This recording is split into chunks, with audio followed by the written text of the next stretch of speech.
TVC breakfast. Now, a renewed royal rivalry is stirring deep within Yoruba land as tensions between the Alaafin of Oyo and the Ooni of Ife resurface with growing intensity. What was once a subtle undercurrent of competition has now escalated into a visible struggle for dominance, raising concerns with both traditional and political circles across the region. Recently, the Alaafin criticized the Ooni's decision to confer the title of Okonlomo of Odua on businessman Dotun Sanusi during the unveiling of an indigenous social media network together held in Ibadan. While both monarchs are referred as custodians of Yoruba history and culture, their ongoing contest for supremacy reflects deeper questions surrounding leadership, influence, and the role of tradition in an increasingly modern society. Joining us in the studio for this conversation is strategy consultant and public affairs analyst Kenny Adenugba. Good morning. Thank you so much for joining us. Ekaro Mokinyo, thank you so much for joining us. Good morning.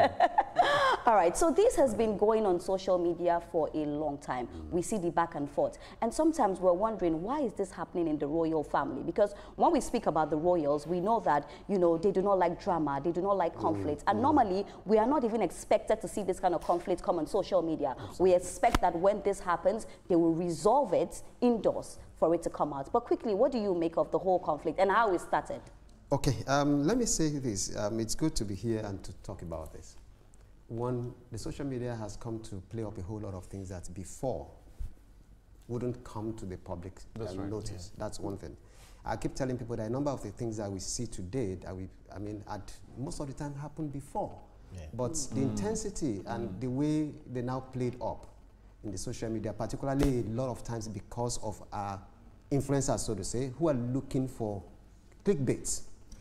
And who also want, because they want to make money. So I see a business dimension to this from a number of social media players, because the more they bring up all of these things, the more people come to their platforms, and then they believe that they can earn more. So in a way, I think one of the challenges we have is that our people who are on the social media, particularly influencers, must also learn how to be responsible. That's one critical thing. Yes, what has happened, and it's unfortunate that we have to have this kind of situation. But it's not the first time it was going to happen. Yeah. In the days of the previous Alaafin, Obalamidi Olaiwola Adeyemi, the third, Akeosha, it happened as well between him and Ooni, Shijuade Olubushe, the second. So we've had it before. So it's not as if it's something that is new. However, we must tell ourselves, what is the basis of all of this? Yorubas will say we all adopted the nomenclature Yoruba as a people. But we must not forget where we're coming from, that we were city-states. The Jeshas, the Ijebu, the Ekiti, and what have you, they were city-states. And a number of those city-states were never under the imperialism of Oyo at any point in time. But everybody accepted and agreed that there's a source, which is Ile-Ife. Ile-Ife, right. So having looked at that, we must then ask ourselves questions. If everybody did not come under the imperialism of Oyo, must it then be that Oyo becomes the one that says, everybody belongs to me? No. We must understand that, yes, we've all adopted the Yoruba, the word Yoruba, or the terminology and the nomenclature Yoruba for ourselves. Right. But we must play this outright. Whatever we're talking about here, we're talking facts. And it has nothing to do with, we should please leave emotions and focus on the realities of our lives and who we are. So those are the issues right now that we must understand. Right. So that's one critical thing that we need to know. But if you look at the Alaafin of Oyo, because it looks like deja vu of what happened, with the royal fathers of yesterday. You talk about Obalamidi Adeyemi and that of Shijuade or Nishijuade. The Alaafin of Oyo insists that he has a sole right to confer titles over all Yoruba land, citing the Supreme Court ruling, that reportedly reaffirms his authority. So, and then this claim is actually rooted in his historical dominance in Oyo Empire, which once stretched across Dahomey. and some parts of Kogi State. Okay. So could you help us understand, because how strong is the Alaafin's case when it comes to the president alleging that legal backing from the Supreme Court, and that of the fact that the significance of Oyo Empire in exerting his own influence in shaping the country to the country that we have today? Well, that's an interesting way to look at it. But I will tell you this. Sometimes we want to hold on to nothing, to straws. And at the end of the day, we must realize clearly where Oyo Empire stands in today's realities. There is nothing called Oyo Empire today. That's the reality. We must come to that terms. If we give dues and honor, we give it because of who we are. That's the truth. Because the days of Oyo Empire had long gone. In fact, after Oyo Empire, we must not forget that Ibadan and Ijaye rose as empires. And it was because Ibadan wanted to then take on some others that led to the Kiriji War with the Ekitis and what have you, the Ekiti-Kparakpa War. So in a way, we must understand that. And that's why even Ibadan people will say the Alaafin should not be doing what he's doing right now. Because we must understand the place of history is there, yes. But must we begin to backtrack into certain things that do not pay us and brings acrimony? We have more things to look at as Yorubas than all these skirmishes. No, all these kind of, oh, I'm this, I'm that, I'm old, I'm more superior to you, I'm not superior to you. Who needs that now? That's the question we want to ask.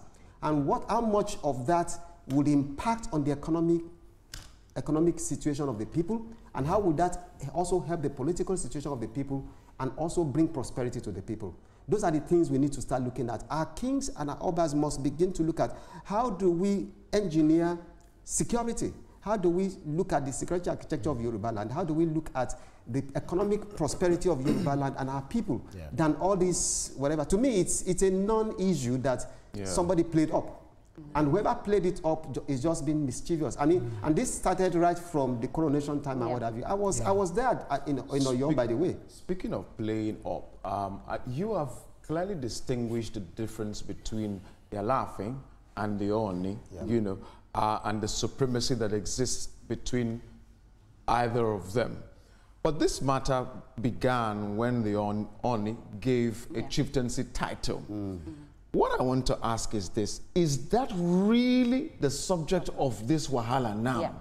Is it only on the surface now, just that a chieftaincy title was given to somebody? Is that the real deal? Or there is more to it than or there is more to it than well, I'll say this. One, the title wasn't even just given. It was over 3 years or thereabouts, as I've come to learn. It was done before. I think what just happened now was the Ooni was doing this together, platform. And he then, like I heard anyway, and I read, that he then, because I wasn't there at Ilaji Resort, he then, it was more or less of a case of let's now consummate, let's now celebrate and put a final authority on this, like a royal celebration of the title that was bestowed, even while Oba Lamidi Adeyemi was still on the throne. And Baba did not, at that time, raise any issue. Now, when you say Yoruba land, in most cases, excuse me, what if you hear the Ooni given title, in most cases, you will hear of the source of Odua.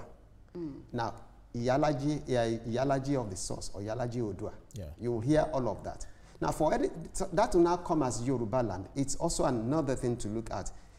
The question is, if you know that the Alaafin normally looks at Yoruba land as the title he wants to give, like Mayego of Yoruba land and all of those things, Are Ona Kakanfo of Yoruba land. The question then is, why they use Yoruba land in the title could have been Okonomo of Odua. But that's notwithstanding. I think where mischief wants to come in, people will always look for reasons for that. And then when you say Yoruba land, today we all take this entire southwest down to Kogi, that's Okun land, and then Kwara and what have you, parts of Kwara outside of Baruba. You then talk, they are all part of Yoruba land. However, the reality is that Oyo as a place, and Oyo, there's no empire any longer except it's in somebody's mind, which is just playing to the gallery. So if there's no empire any longer, what local standing, would somebody then have to say, I'm also, putting my power or putting my stamp on everybody that was, we are about 40% of such were never under the imperialism of Oyo. So in a way, it's like arrogating certain other things to yourself as well. So we must balance these things. Yeah. You know, but some people will poke what you just said now, sir. You know, when you say that there's no empire any longer in Oyo. However, there's an Alaafin who is sitting over that, as it were. Over what? Alaafin of Oyo, not Alaafin of Yoruba land. We must clear this out. So being that he's Alaafin of Oyo, does that not then give him some level of legitimacy to do whatever he can do within the ambits of his rights? Which right? We must ask this, what right? Hence, I ask you that question, because this matter began, if you will allow me to bring it, this matter began when a chieftaincy title was conferred on somebody. That is when we began to see the uproar. That's why I'm asking, is there something else that this chieftaincy title now brought up to the surface? Or is it only... You're saying it was even given 3 years ago, exactly. not now. The truth is this. You see, that supremacy thing will always... sometimes when people are looking for validation, I keep telling people, you don't need to look for validation. Let your status, when people... like I said, it derives from the people. The people will be the one to say, this is who you are. In most cases, the respect, the honor you deserve, people will give it to you the moment they realize the value you bring into the table. We must understand the place of that. I would say that if everybody, people can come to respect Alaafin. And like I said, I was at the coronation. And because on the invitation of the inner circle of the Alaafin himself. So, but the reality is this. Let it derive from the people. The moment you begin, I kept saying, when a man begins to say, I'm the man of the house, he has lost the plot. So, in a way, we must understand some of these things. So, it's actually an age-old rivalry that is resurfacing, which is unnecessary. So we can see that it's not just from, the title that was given, because you said it was even 3 years ago, and now all of this is coming. So we can see that this thing is long prolonged. It's not just something of recent. But let me take you to, some comments on social media where some users are saying that whether we like it or not, Ooni is the #1 in Yoruba land. That's what people are saying on social media. And others are defending Alaafin, and they are saying that the stool of Ooni and Alaafin are too sacred for comparison. You will not be able to reach a consensus. These are the two greatest Yoruba thrones on earth. That's what people are saying on social media. But if you ask me, I'll say that when we talk about royals, like I said earlier on, as they are fighting, the ground is suffering because, a lot of people are speaking as well. Also, the Yoruba people are speaking. How can these people reach an agreement? Because this is like a disgrace to see two big people like this having this kind of fight. What are they saying to the younger ones? What can be done? How can this rift be closed? Okay, I'll say it this way. If you notice, while Alaafin Lamidi Adeyemi III was on the throne, there was a kind of understanding and mutual respect between the Alaafin and Ooni Ojaja, the second. And because there's that understanding that, there's nothing. Baba also was already, getting tired of all these shenanigans, so to say. But now you have two younger people, and one is trying to assert. And if you notice, the Ooni on his own did not get into the boxing ring. So I keep saying one thing: if somebody is preparing and doing all these fisticuffs in the boxing ring, and you're not entering the ring with him, people will ask him, what is going on? So are you trying to fight yourself or what? So the reality here is this. The way to quell this, #1, we must understand the place of diplomacy in royalty. That's the reality. Whatever happened this time around was it's totally devoid of diplomacy that royalty is known for. And what should have happened should have been that even if the Alaafin's office or his people feel aggrieved with that situation, there are ways and there are channels to express grievances away from from such things. To now be given an ultimatum, it sounded totally undiplomatic. It sounded totally out of royalty. So it's like what commoners will do. I mean, in the parks, so if you don't do this, and then I'm going to The question is, 48 hours has gone past. A long time ago, and nothing has happened. What that does is this: it chinks away from your medals, and your relevance and strength. So we must be careful how we play things out. And I think Alaafin also needs to call his people, his handlers, to order in a way, because sometimes it may not even be the Baba himself. It may be his people who are overzealous in certain things, and because they feel that we have scores to settle over the years, we must prove, and there's nothing to prove here. So it should rein in is the people that there's nothing to prove. But the thing there is, if you look at it historically, I love the fact that he also taking us back into history. I mean, to history, because all this happened when we started having, the whites, the West, the Portuguese coming into Africa, destroying empires, even empires also swallowing themselves. You could also remember that of the Sokoto Caliphate. You could remember the Benin Empire, the Oyo Empire, even the Monomotapa Empire, the Buganda Empire in Uganda, all of that. Now, democracy has set in. They brought democracy to us and say, yes, we have to impose it on you, whether you guys like it or not. So much so that a local government can call both of them and say, you guys, what are you fighting over? I'm your senior. When it comes to political power, I'm not even disputing spiritual power, with you both. How do you think, what exactly do you think we lost it? And exactly what do you think we should do? Because some are saying, as you insinuated, that the newly crowned Alaafin of Oyo, is trying to, catch up with the Ooni, because the Ooni has been there for 10 years. And he also needs some relevance. He also needs to make some noise for people to know that, yes, I've arrived and I'm Alaafin of Oyo, as a matter of fact, a war general. So how do you think we should approach this so that the younger generation will not stay on the social media with their butts, with their fingers, and start typing, making derogatory remarks to our royal fathers? I think we just, like one of my big Egmo will say, I want in country. Please, can you tell us that in English as well? We're the ones who have the problem. We're the ones who are creating problems. And when we do that, what we do is the fact that sometimes we give people the opportunity to insult us as a people if we're not careful. And that's actually what is happening. Exactly. So those who should naturally not even have the temerity to look at you are now spitting on you.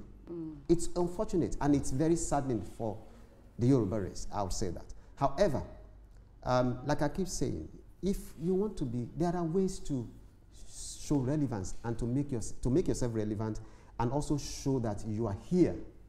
It is not by, trying to hit at someone. No. A cheap shot. Can the office of the Alaafin begin to look at developmental issues and begin to network in a way as to bring development not just to Oyo but its environs, down to Okiogun and even towards Ibadan.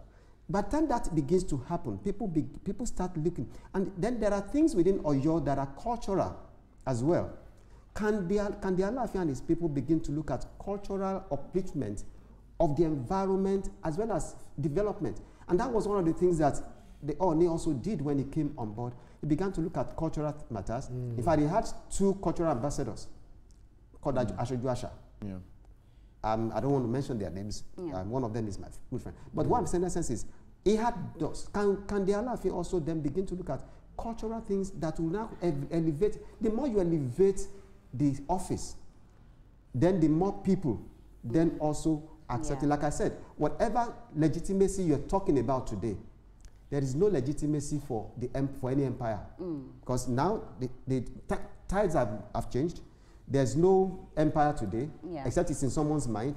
However, you can create acceptance from the people. You can get acceptance from the people. Your legitimacy can come from the people when they willingly accede to you and give you what you're worth. And what, you're worth your weight in bars of gold. They can give it to you, but it must derive from the people. You don't enforce it. The days of imperialism, where you actually get imperial sovereignty through force of power, he's long gone. No, but I don't think he's long gone. Because if you look at what US is doing to the world now, it's still, exerting some sort of imperial power. Under the guise which is why I said, you see, in this matter, I'm not talking we are not talking globally. And that's why I said that even America, the British was an empire that ruled half of the world, if not more.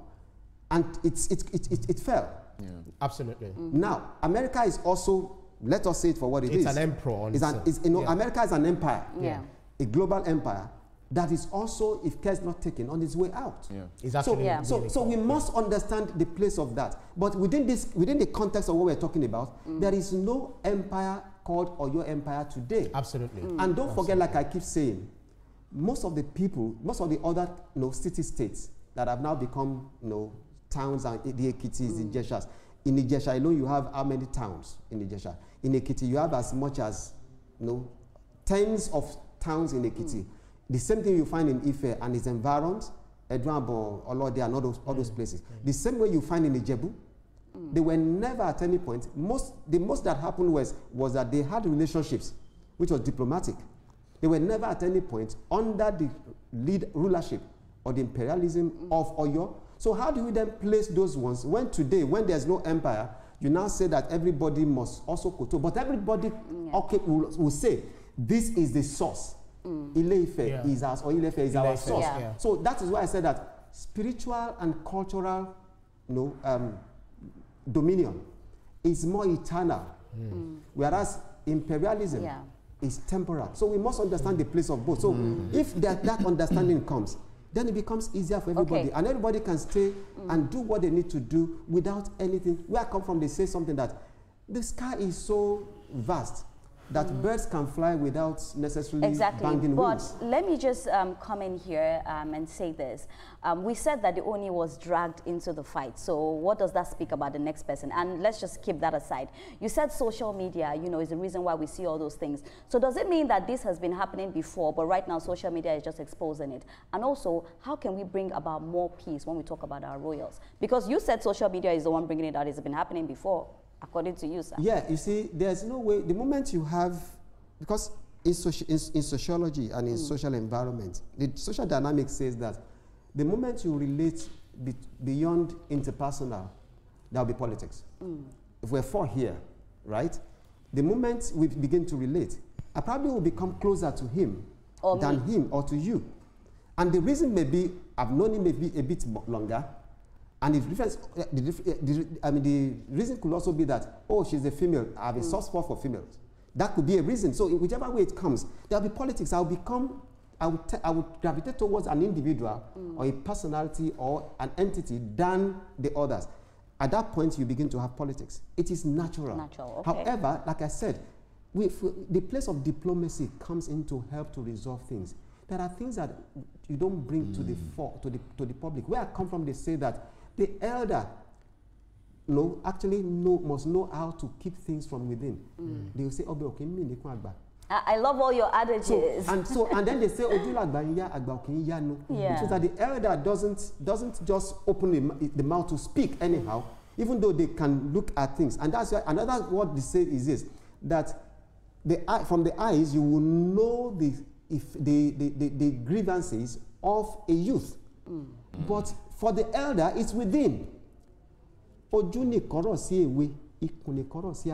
that when a child is not happy or whatever, you can see it on his face. But for an elder, you may not know because it's keeping everything.